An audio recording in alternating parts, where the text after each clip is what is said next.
إنما يخشى الله من عباده العلماء إن الله عزيز غفور.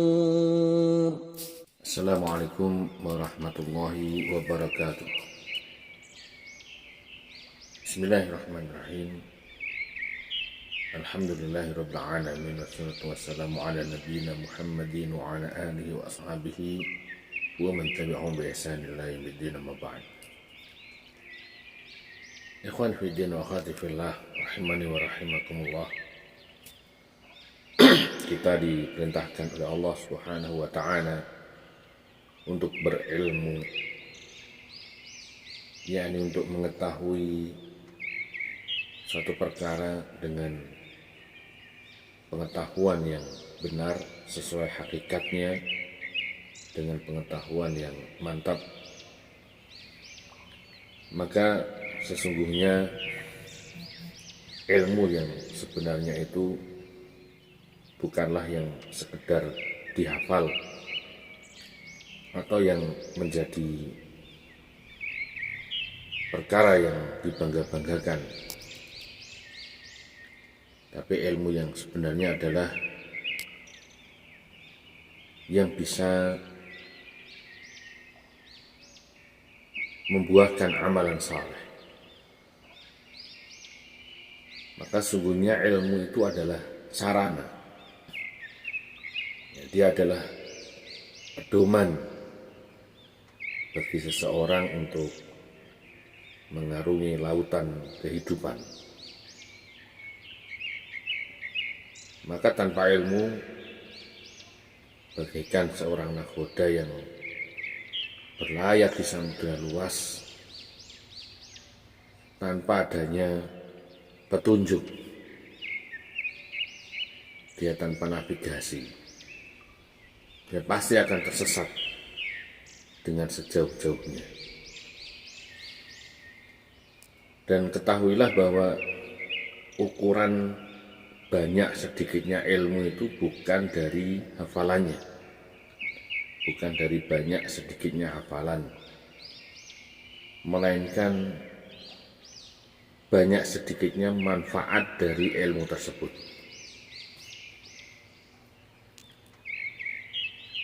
Maka seseorang yang berilmu, tatkala tidak menjadikannya takut kepada Allah Subhanahu wa taala, maka ilmu itu la yanfa', tidak manfaat. Ya, karena amalan itu adalah buahnya ilmu, dan puncaknya dengan ilmunya itu dia akan semakin takut kepada Allah Subhanahu wa ta'ala.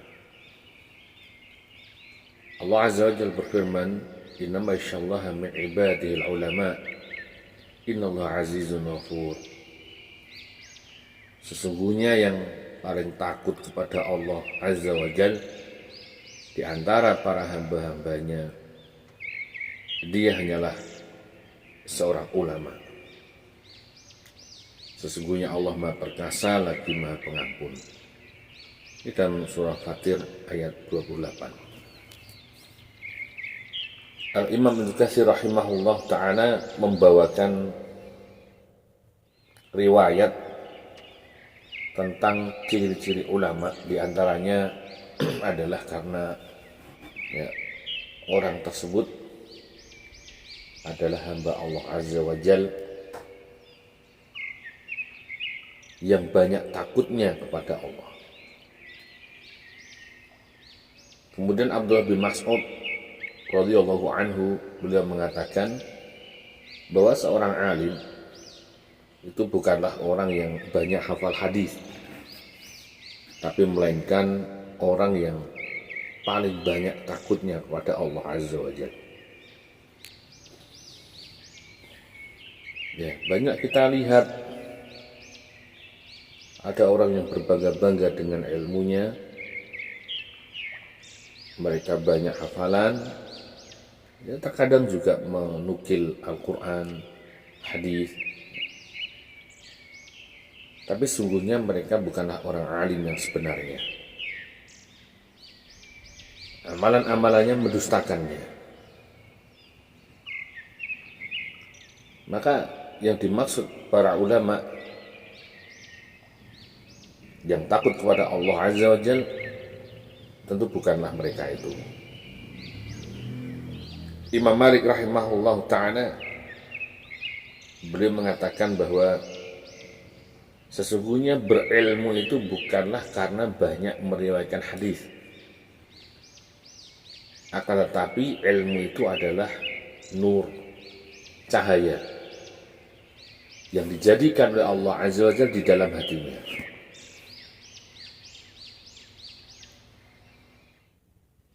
Nah, jadi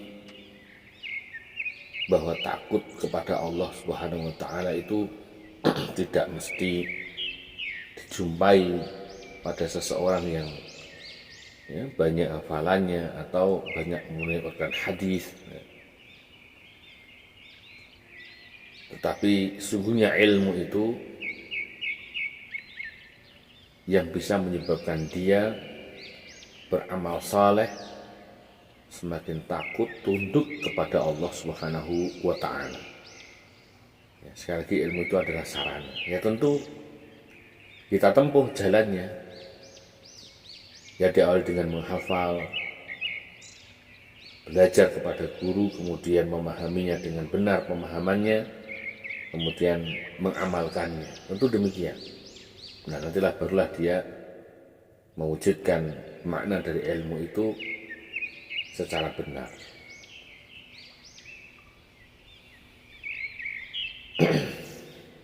Nah, ilmu yang diperintahkan oleh Allah Subhanahu wa ta'ala yang wajib untuk kita ilmui adalah ilmu Al-Quran wa Sunnah dan apa yang disampaikan oleh para sahabat dan orang-orang setelah mereka dari kalangan para imam, para ulama kaum muslimin yang mengikuti jalannya Rasulullah SAW dan para sahabatnya dengan lurus.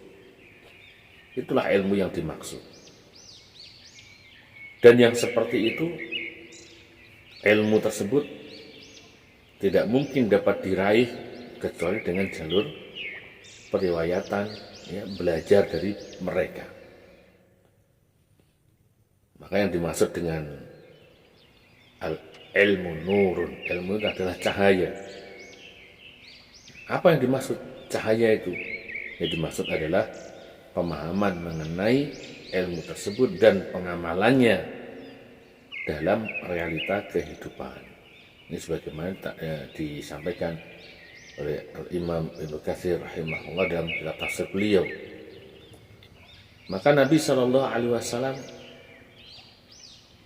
mengajarkan kepada umatnya, mengajarkan kepada kita, ya, tatkala ketika sholat subuh, di saat hendak salam, beliau ajarkan agar kita membaca doa, Allahumma inni as'aluka ilman nafi'a wa rizqan thayyiban wa amalan mutaqabbala. Ya Allah, aku memohon kepadamu ilmu yang bermanfaat, rezeki yang baik, dan amalan yang diterima. Ini hadis riwayat Ibnu Majah. Hadis ini disahkan Syekh Albani rahimahullah. Jadi ini adalah keutamaan tentang ilmu. Bahkan kita diperintahkan untuk memohon kepada Allah Azza wa Jalla agar diberikan kemanfaatan atas ilmu tersebut. Jadi al-amalu thamaratul ilm. Amalan itu adalah buahnya ilmu. Maka ilmu yang tidak diamalkan, ilmu yang tidak berbuah menjadi amalan saleh, maka ibarat sebuah pohon yang tidak menghasilkan buahnya. Wallahu a'lam bishawab. Barakallahu fikum. Subhanallah, asyhadu an la ilaha illa anta, astaghfiruka wa atubu ilaik. Assalamualaikum warahmatullahi wabarakatuh.